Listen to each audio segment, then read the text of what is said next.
Tonight, more than 150 Afghans freeze to death. The country is facing one of its coldest winters. And Quebec schoolchildren yell racial insults at an Indigenous woman. The principal promises a full investigation.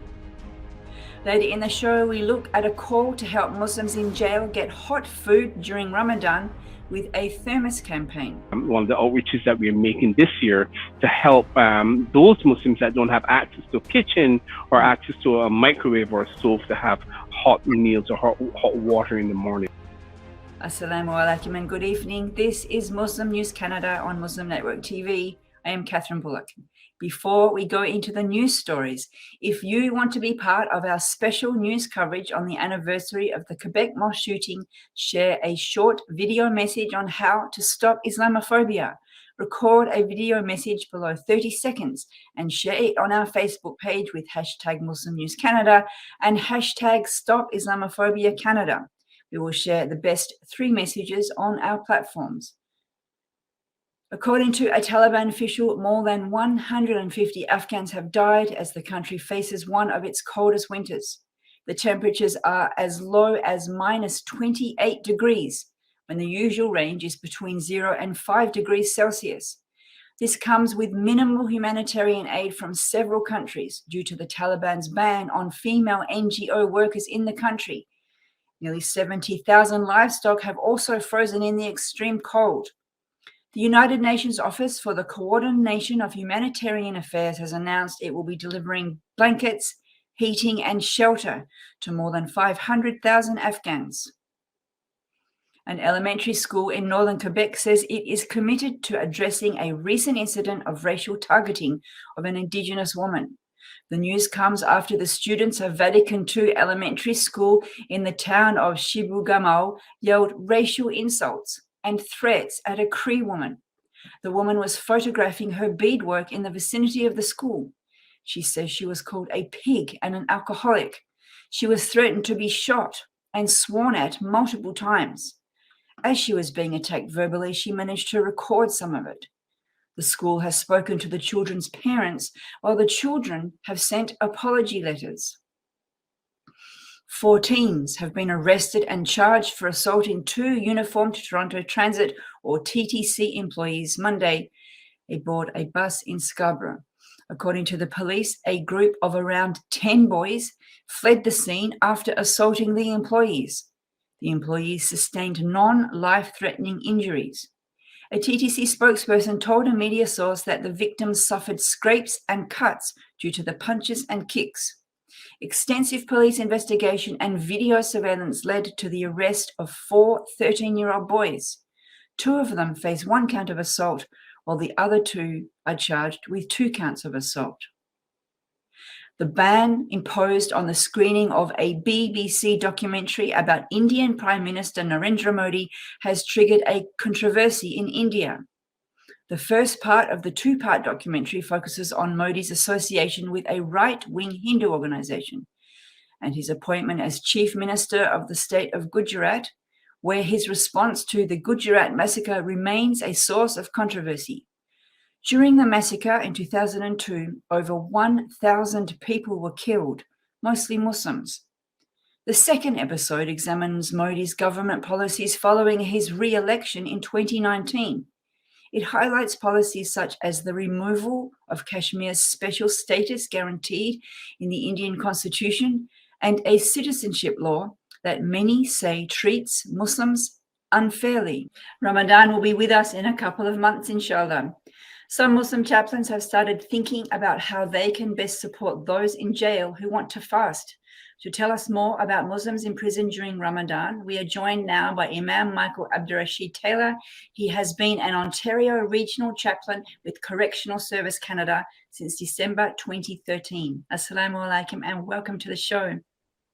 Wa alaikum salam, Sister Kathy. Glad to be here. Thank you very much for joining us. You have been working with people in prison for a very long time. Can you tell us what it's like to be a person in prison fasting Ramadan? Yeah, well, I want to say it can be a very difficult thing for many people. Many of them, prisons in the federal prisons in Canada are in different levels. So there's minimum, medium, and maximum. Muslims in minimum facilities have abilities to manage their own meals and their own freedom within the correctional setting more than someone that might be in a medium or maximum facility. And thus they have different approaches, and different situations really call for different approaches to how they might fast. So can you give us a practical example of, let's start with someone in maximum. Yeah. So someone in maximum security, a maximum security prison would have more limited freedom, more confinement to their living space, and they wouldn't have as much freedom to roam the institution. Meals would be provided to them, sometimes on their range. Sometimes they might eat in a communal kind of setting.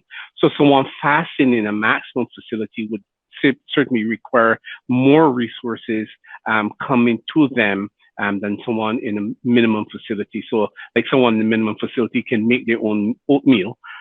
Someone in a maximum facility institution would really have a prepared set of meals for them that they would keep overnight and have for suhoor in the morning in the case of people that are fasting. We get up before dawn to eat, which in the summertime is sometimes around 3:30 a.m., but in the winter it's closer to 5. Yeah. So it must be a little bit hard for prison administrators to have, I don't know how many Muslims are in maximum security, but one person here, one person there, getting a meal. It's like being on an airplane and you have a few people with special meals and then everyone else gets their meals. Yeah. Do the prison administrators go along with those needs? So it's like that, yes. So what will happen for particularly men in maximum and medium facilities, what happens in the daytime, they would receive their meals. Normally before the dinner time, before iftar, they would receive their iftar meal. They would receive a package of meals, and they would also receive a separate meal for their suhoor. So with their fast breaking meal, normally we would supply dates and the regular food, right? But they would have at least dates with that meal. Mm-hmm. And they would have the meal that they would keep overnight for suhoor, and it can be tricky getting the hot meal in suhoor at suhoor time, right? So this is one of the outreaches that we're making this year to help those Muslims that don't have access to a kitchen or access to a microwave or a stove to have hot meals or hot water in the morning. So it is true. It would be difficult for if there are 5 inmates in a maximum security range to open the whole range and disturb 30 people to provide food for 5 people. So it can be difficult, yes. Then you've got a call out for people to donate thermoses. Can you tell us why thermoses? Well, why thermoses is that hot meal in the morning piece, right? But I'm not asking that people randomly say, well, okay, well, I'm going to send you a thermos to, Walkworth Institution or Collins Bay Institution. What I'm asking people to do is to connect with their local Muslim charity and try to organize these purchases of thermoses for institutions. Why thermoses is because people have limited access to hot water, right? So one of 5 people or one of 2 people on a range with 30 sleeping men at 4 o'clock in the morning, in order to get them out, you would have to disturb the whole 30, meaning open a large, loud gate to allow 3 people to come out to get hot water. What one chaplain did at Walkworth Institution in Campbellford was said, well, we can have these men have hot water overnight in the thermos. And in the morning time, at time for suhoor, they would use this hot water to make cereal or tea or coffee or whatever they might need to make in the morning that's hot.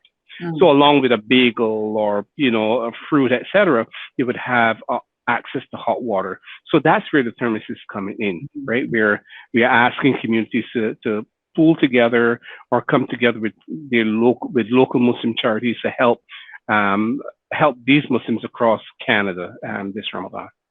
Yeah, so you're not saying go down to Canadian Tire tomorrow and buy things and ship. No, we're not. Because because of security and everything, right? I mean, we're a secure facility. So what we will do, people can contact me for sure, or any of the other 12 or 15 Muslim chaplains working across the country, and ask that question: how can we get thermoses into your institution so that we can assist these Muslims who are fasting this year?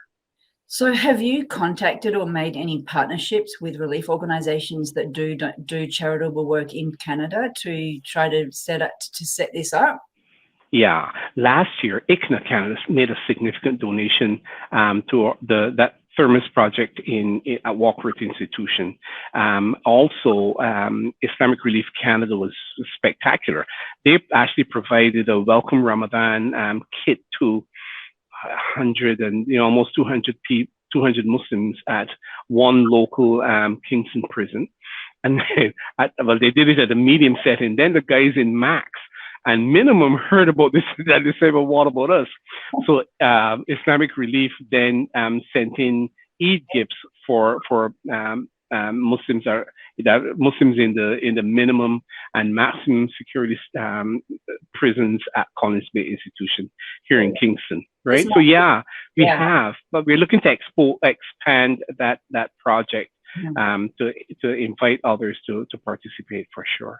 So this might be a bit of a silly question, but how would people in maximum security hear what was going on in another prison? I think there's some kind of hotline, right? So it might be that, so at Collins Bay, the maximum security prison is inside the minimum security complex, right? So a correctional officer might say to Abdul in Max that, hey, I heard that Mustafa in the medium got some goodies for Ramadan. Did you hear about that? And the Max person will say, well, like, wow, right? Yeah, and it will go that way. Yeah. Or someone's security situation might change, right? Where they've gone from a maximum security and down to medium or down to minimum, and then they say, well, this is what happened here, and they would wonder what happened in my setting. So yeah, people send messages, and someone might call their friend at home, and their friend at home might be friends with someone else in another facility, and they might carry information like that. So the word gets around. Yes, the word gets around quickly. The Muslim community doesn't talk a lot about the experiences of Muslims in prison. They seem to be a bit of a forgotten community. What would you like to see the Muslim community doing apart from this thermos drive to help inmates? Yeah, well, I want to get to your first statement, right, that we like to forget. But one of our heroes is Al-Hajj Malik Shabazz, right, Malcolm X. And we talk about, his conversion experience in prison, right? So in North America, the concept of a Muslim in prison and conversion or reconnection or reversion to Islam, I mean, it's a common thing as part of our history. Right? It might be Muslims that accept Islam for the first time, or sometimes Muslims that are from Muslim families haven't practiced, got into trouble, get into jail, and kind of reconnect with their faith. So that's one thing I'd like to remind our communities that being in jail is part of our experience in North America and Canada for sure, right? It's part of our history useful Islam, right? In the time of Pharaoh. What I would like Muslim communities to do is to help in whatever ways they can. Certainly to make dua for the people that are in jail. They can also look at volunteering opportunities that are in prisons. It might not necessarily be a volunteer to visit someone in a jail, but there are places like citizen engagement opportunities in the community, right? Those are, off the top of my head, things that people can do quite easily. And really this particular thermos project to connect with Muslim charities or, connect with me as an individual. I hope you post my email address, but I'm on social media, Rashid Taylor. People can connect with me like that also to get some more information. If they are part of a Muslim charity that would like to get involved, connect with me also. And if they are in other parts of our country, I'm in Ontario, but there are prisons all across country from the Atlantic region to the Pacific. If you know people that are working in prison, or if you know anyone that are chaplains in a prison, connect with them and let them know that you're interested in participating in the lives of Muslims this Ramadan and Eid, inshallah. Inshallah. And that's the call. And thank you for joining us. We're out of time today. Nice. Thank you very much for having me, Kathy. Nice to see you. For all the work you do and for raising awareness of this marginalized community. Ameen. Thank you for watching. If you like what we do, please share, like, and subscribe. Stay safe and God bless.